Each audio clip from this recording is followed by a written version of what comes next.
네, 시청자 여러분 안녕하십니까, 라이노입니다. 또 오랜만에 이렇게 라이브도 하고 또 전해드릴 소식들이 굉장히 많이 있는데 제가 해야 될 일들도 많고, 그리고 또 영화 소식 궁금해 하실 분들이 있는데요. 그거 전해드리기에 앞서서 일단 이번 주 컨텐츠를 좀 마무리를 하고, 그리고 제가 지금 요즘 이 시국에 대해서 글도 쓰고 그리고 라이브도 한 걸 알고 계실 겁니다.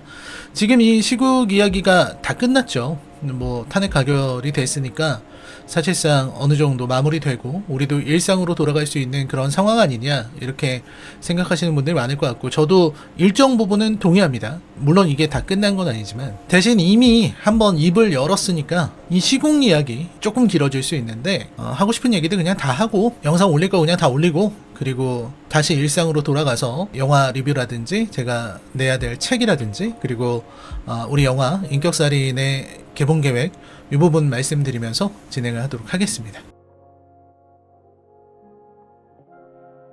이 시국 얘기 안 할 수가 없죠. 뭐 모든 분들이 마찬가지겠지만 저도 당연히 제가 살아가면서 이런 비상계엄을 볼 것이다, 이런 거 그냥 상상도 못했고요. 이런 일이 있을 거라고 생각도 못했고, 저에게도 그날 12월 3일 12.3 내란 사태에 있었을 때 저도 굉장히 평화로운 일상을 보내고 있었어요. 늘 하던 대로 평화로운 일상. 그날 아침에 일어나서 그 정오쯤에 JTBC에 가서 녹화를 하고, 그때 권혁수 씨랑 거의업다님이랑 같이 하고, 그 다음에 병원을 갔어요. 제가 수술을 해야 돼서. 수술을 한 지 얼마 안 됐습니다. 등 수술을 한 지 얼마 안 돼가지고 소독을 하러 병원을 갔다가, 신촌의 병원을 갔다가, 그 다음에 KBS로 이제 라이브를 하러 가는 생방송 라디오가 있어서 그거 하고서 끝나니까 이제 밤이 됐죠. 그리고 명동에서 밥을 먹고 있다가 알게 됩니다. 비상계엄 사태를 저는 그렇게 보게 됐는데, 그날 좀 이상하긴 했어요. 그날따라 좀 국회의사당 쪽으로 가고 있는데, 그러니까 한 오후 4시쯤에 너무 경찰이 많아서 왜 이렇게 경찰이 많지? 사진도 찍고 통화하면서도 경찰이 오늘따라 너무 많다, 이런 얘기를 했었던 기억이 납니다. 그게 참 저는 되게 이상하다는 생각을 했었고요. 그러다가 우리가 비상계엄을 겪게 됐는데, 비상계엄의 어떤 불법성이라든지 혹은 뭐 헌법 위헌성이라든지 이런 것들은 뭐 제가 아니더라도 많은 정치 유튜브나 혹은 뭐 뉴스를 통해서 많이 들으셨을 거라고 생각해요. 저도 뭐 그렇습니다. 사실 제가 정치 전문가나 뭐 시사 전문가도 아니고 정치 평론가도 아니고 하고 싶은 마음도 없기 때문에 제가 할 수 있는 이야기는 그냥 제가 겪고서 느끼고 생각했던 이런 일상적인 이야기에 대해서 말씀을 좀 드려야 될 것 같아요. 저는 그런 생각이에요. 이 말도 안 되는 사태가 벌어진 거, 그 이유에 대해서는 누구도 설명하지 못할 거라고 생각합니다. 하물며 대통령실에서 낸 이야기도 납득할 수 없는 이야기들 뿐이고, 그리고 여기저기서 뭐 이래서 비상계엄을 했을 것이다, 저래서 했을 것이다 라고 하지만 그 이유가 상식적으로 생각했을 때 전혀 말이 되는 이유들이 아니잖아요. 그러니까 어떠한 이유로 얘기를 하더라도 상식적이고 정상적인 사람들을 납득시킬 수 있는 그런 얘기를 할 수는 없다고 생각을 해요. 그래서 저도 뭐 때문에 했을 것이다 이런 얘기를 하는 거는 좀 무의미하다고 생각합니다. 그리고 제가 한 가지 좀, 저도 그런 부분에 좀 동의하는데, 우리가 이런 얘기는 안 했으면 좋겠다. 이런 비상시국에 대해서, 비상계엄 사태, 윤석열이 왜 비상계엄을 했느냐, 왜 내란의 수괴가 되고 반란군의 우두머리가 되고 그러한 일을 선택한 이유는 무엇이냐 했을 때, 뭐 술을 많이 먹어서 그렇다, 술 때문이다, 간 때문이다, 피곤한 간 때문이야, 술을 하도 많이 먹어가지고 이 전두엽이 마비가 돼서 뇌가 이제 썩어 문드러져서 그랬다, 뭐 이런 얘기들을 많이 하시는 것 같은데, 저는 그런 얘기는 안 하는 게 좋다고 생각해요. 그러니까 술 때문이다 라든지 혹은 뭐 미쳤다 라든지, 그러니까 어떤 심신미약을 주장할 수 있는 그 어떤 얘기도 하지 않는 편이 좋을 것 같아요. 그러니까 저는 윤석열이라는 인간이 맨정신으로, 아주 또렷한 정신으로 이런 말도 안 되는 일을 벌인 것이다 라고 생각을 합니다. 그리고 그렇게 벌였기 때문에 더 큰 문제인 것이다. 만약에 이게 술 때문이라든지 혹은 정신 이상이라든지 이런 걸 주장해서, 물론 내란죄에 뭐 그런 주장이 통할 것 같지는 않지만 어쨌든 그런 술수를 쓸 수 있는 가능성을 원천 봉쇄해야 돼요. 술 때문이라든지 미쳤다든지 이런 것들은 저는 안 하는 게 좋을 것 같습니다. 그런 얘기는 안 하는 게 좋을 것 같고, 원인에 대해서 얘기할 때요, 어떤 이유가 있겠죠. 그 이유에 대해서는 나중에 밝혀질 거라고 생각을 합니다.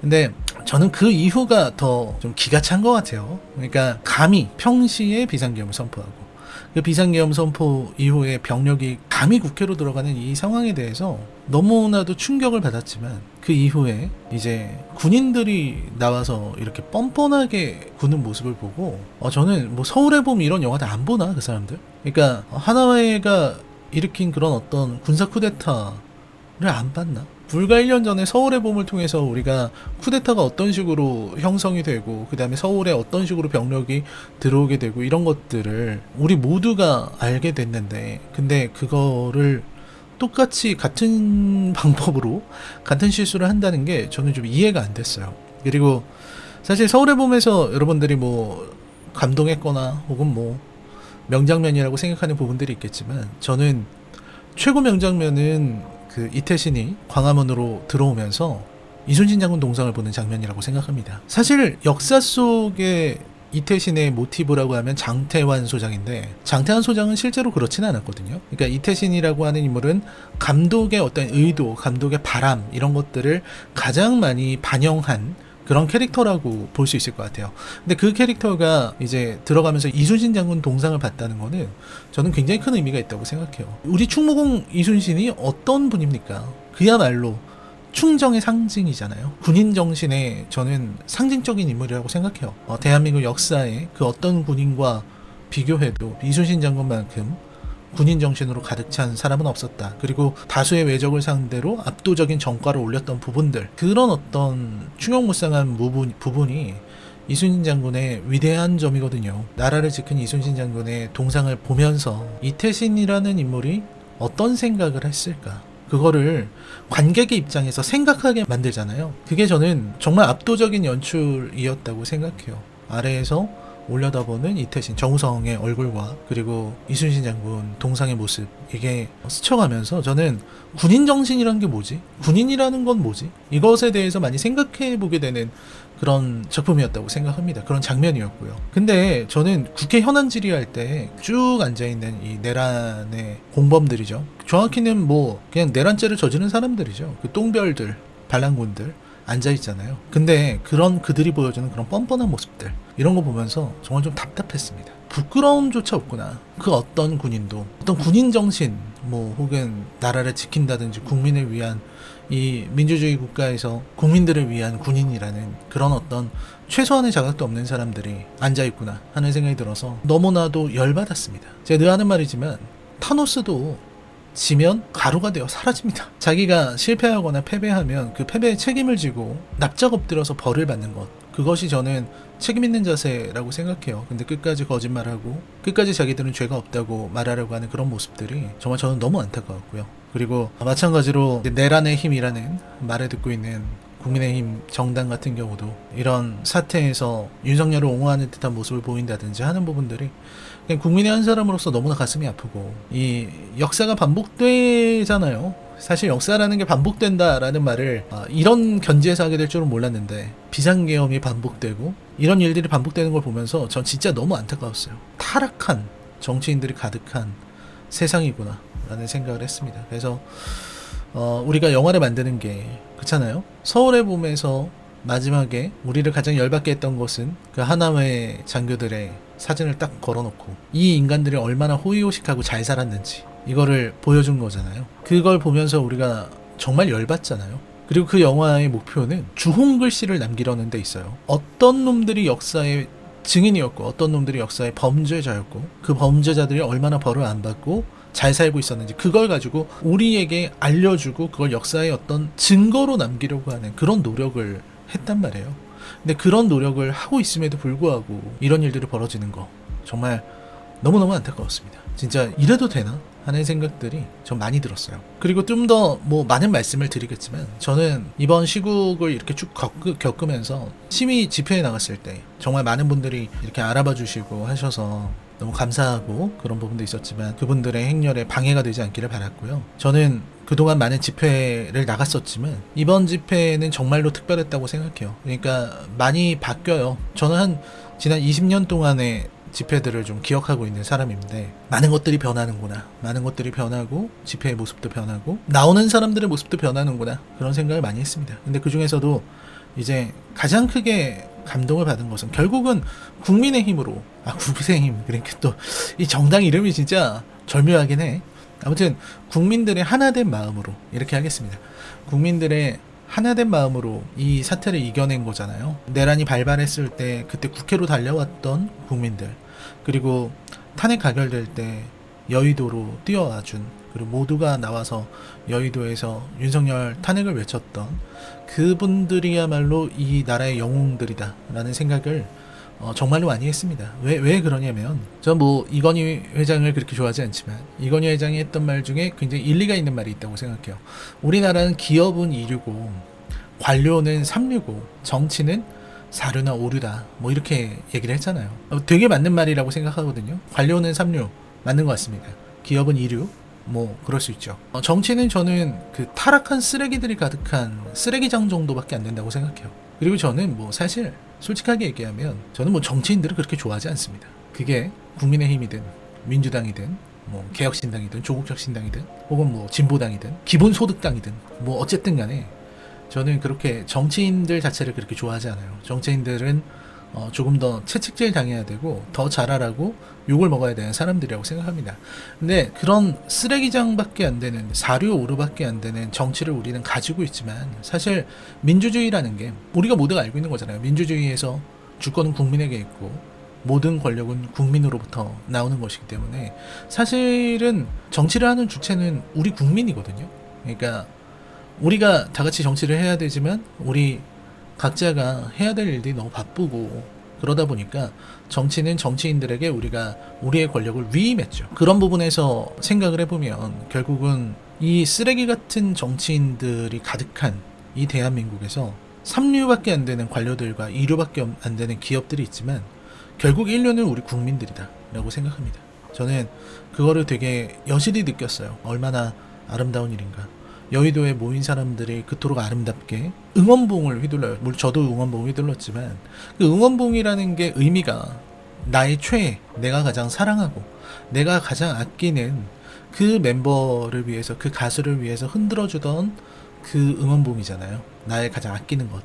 근데 그 응원봉을 서로 너도 나도 손에 응원봉을 들고 나와서 모두가 한 마음으로, 응원봉의 색깔과 응원봉의 모습은 다 다르지만 그게 모두 하나의 목표, 내가 가장 아끼고 내가 사랑하는 것, 민주주의를 위해서 응원봉이 휘둘러졌을 때 저는 되게 큰 감동을 받았습니다. 이번에 있었던 윤석열 탄핵은 빛의 혁명이었다 라고 얘기를 하는데 맞는 것 같아요. 알록달록한 그 빛들, 그 빛 하나하나의 의미가 내가 가장 사랑하는 것이라는 의미잖아요. 그게 바로 민주주의였고요.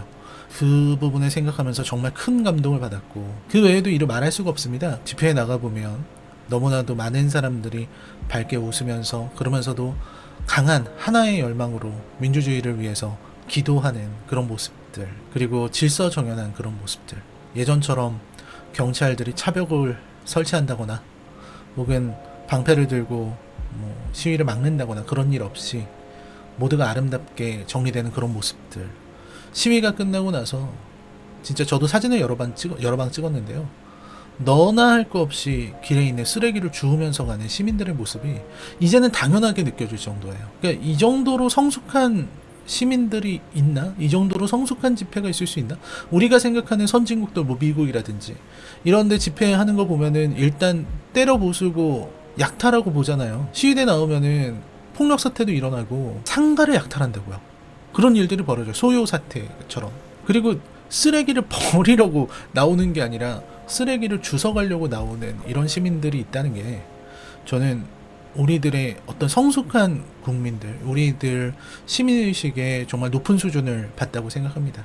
그래서 저는 그 자리에서 그 시민들과 함께 잠시나마 응원봉을 휘두르고 그리고 그들과 함께 노래할 수 있었다는 게 저로서는 굉장히 큰 영광이었어요. 우리나라 국민들은 정말로 위대하고, 그리고 그들이 결국은 해내는 것이다. 나라의 주인이 누군지, 이 나라가 누구의 것인지 그걸 보여줬다고 생각해요. 여의도도 국민의 것이고 국회 역시 국민의 것입니다. 이 나라는 우리 국민 모두가 가지고 있는 우리 국민의 나라라는 것을 너무 잘 보여준 것 같아요. 그래서 진짜로 감동을 받았고요. 너무 감동받았고 노래도 좋았어요. 예전 시대의 집회도 기억하고 있는 사람이라서 민중가요 하나쯤 나오지 않나? 뭐 바위처럼이라든지 뭐 이런 노래 나오지 않나?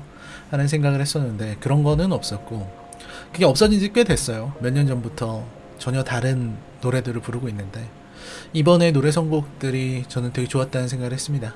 이제는 민중가요가 돼버린 다시 만난 세계 너무 좋았어요. 그 노래 가사도 그렇고 굉장히 큰 의미를 갖고 있는 곡이라고 생각이 들고 그리고 다시 만난 세계 이후로 이제 우리는 다음 단계로 가야 된다 그러면서 넥스트 레벨 나올 때도 저는 좋았다는 생각이 들었고 그대에게를 나올 때는 좀 슬펐어요. 다들 신나게 그대에게를 부르고 있었는데 참 신해철 씨가 있었다면 얼마나 좋았을까 이런 생각도 많이 했습니다. 그냥 개인적으로 신해철의 음악을 좋아하는 사람으로서 그립구나 이런 생각도 하고 좀 여러 가지 생각과 감상에 빠질 수 있었던 그런 집회 시위가 아니었나 싶습니다. 그래서 이번 시국의 문제가 잘 해결이 되고 그리고 이제는 정치인들의 역할이 중요하다고 생각해요. 저는 이번 탄핵 가결을 위해서 국민들이 나와서 힘을 밀어주고 좀 정치인들의 엉덩이를 때려준 거라고 생각해요. 일 좀 똑바로 하라는 거죠. 근데 좀 똑바로 해서 빠르게 이 혼란을 좀 수습하고 국민들이 좀 더 마음을 다잡을 수 있게 그리고 행복한 연말을 보내고 2025년을 힘차게 시작할 수 있도록 잘 마무리를 해줬으면 좋겠다라는 생각을 했습니다. 민주주의가 이런 식으로 위협을 당할 수 있다는 것을 보여준 정말 참혹한 사례고 윤석열이라고 하는 인간, 뭐 미쳤다는 얘기 하지 않기로 했지만 제정신이 바뀐 사람은 아니잖아요. 그런 인간이 정권을 차지했을 때 어떤 문제가 생겨나는가 이런 것들을 우리가 다시 한번 배울 수 있었던 시기라는 생각을 했습니다. 그리고 뭐 제가 다음 영상에서도 쭉 얘기를 하겠지만 잠깐 얘기를 하자면 이러한 시국에 목소리를 내지 않고 그리고 이러한 시국에 말을 하지 않는 것은 저는 나중에 다 판단이 될 거라는 생각을 해요. 그러니까 우리가 이런 시대에 어떻게 서 있는가, 어떤 자세를 취하고 있는가, 어떤 태도를 가지고 있는가 이것은 나중에 다 판단이 될 거라고 생각합니다. 그게 좋은 것이든 나쁜 것이든 말이죠. 그래서 이번 사태를 보면서 많은 생각을 하면서 또 동시에 기쁘기도 하고 여러 가지 감정을 느끼게 됐던 것 같습니다. 어쨌든 이 시국이 흘러가고 잘 마무리되는 것 같아서 기분이 좋고요. 저는 조금 더 하고 싶은 말들이 있어서 그것들 좀 하고 마무리하겠습니다. 그리고 리뷰도 좀 하고요. 그 다음에 이제 새해에는 또 개봉 소식과 이런 거 전달해 드릴 수 있을 것 같으니까 조금만 기다리시면은 제가 영상을 많이 업로드하도록 하겠습니다. 그리고 영화와 관련 없는 이야기들도 조금 올라올 거니까 좀 피로감이 좀 드시겠지만 그냥 그래 그럴 수도 있지 하는 생각으로 봐주시면 감사하겠습니다. 네, 그럼 저는 이만 물러가겠습니다. 저는 다음 영상으로 찾아뵙겠습니다. 안녕히 계십시오.